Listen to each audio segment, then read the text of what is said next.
ফলাফল, এটা ইসলামের ব্যর্থতা নয়। আলহামদুলিল্লাহ, আমরা এতটা হীনমন্য নই, আমাদের এতটুকু দ্বিধা নয়, আমরা বুক ফুলিয়ে তাম পৃথিবীর জাতি ধর্ম বর্ণ নির্বিশেষে 700 কোটি মানুষের সামনে চ্যালেঞ্জ করে বলতে পারি, আল্লাহর জমিনে একবিংশ শতাব্দীতে পৃথিবীতে গোটা বিশ্ব মানব সভ্যতাকে শান্তি দেওয়ার মতো কোন রাষ্ট্র ব্যবস্থা, কোন রাজনৈতিক ব্যবস্থা যদি থেকে থাকে, একমাত্র ব্যবস্থার নাম হলো ইসলাম।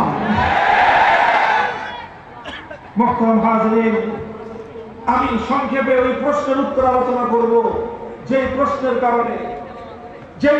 কারণে অধিকাংশ অনেক মুসলমান তারা হীনমন্যতার শিকার হয়ে শত্রুদের কাছে আত্মসমর্পণ করে বসে, বিধর্মীদের কাছে, ইহুদি খ্রিস্টানদের কাছে যারা আত্মসমর্পণ করে বসে, তাদের প্রশ্নের জবাব আমি দিতে চাই।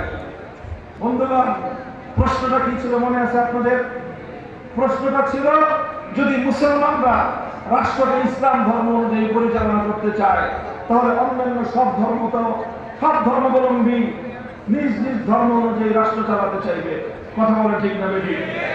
তখনই তো রাষ্ট্রের মধ্যে আন্তঃধর্মীয় সংঘাত তৈরি হবে। এটা ছিল প্রশ্ন। এই প্রশ্নের স্পষ্ট জবাব হলো, ভাই দেখেন, আমাদের পর্যালোচনা, ধর্ম সম্পর্কে আমাদের যতটুকু গবেষণা, ধর্ম সম্পর্কে আমাদের যে অ্যানালাইসিস, সেটা হলো সব ধর্মগুলোই কোনো না কোনো যুগে আল্লাহর পক্ষ থেকে, আসমান থেকে এই জমিনের মানুষের জন্য অবতীর্ণ হয়েছে। তবে সেই ধর্মগুলো কাল পরিক্রমায় পরিবর্তন হয়ে গিয়েছে, বিকৃতির শিকার হয়ে গিয়েছে। একমাত্র ধর্ম যেটা আল্লাহ যেভাবে দুনিয়াতে পাঠিয়েছেন আজ পর্যন্ত সেটা সংরক্ষিত আছে, কিয়ামত পর্যন্ত সংরক্ষিত থাকবে, এমন একমাত্র ধর্মের নাম হলো ইসলাম।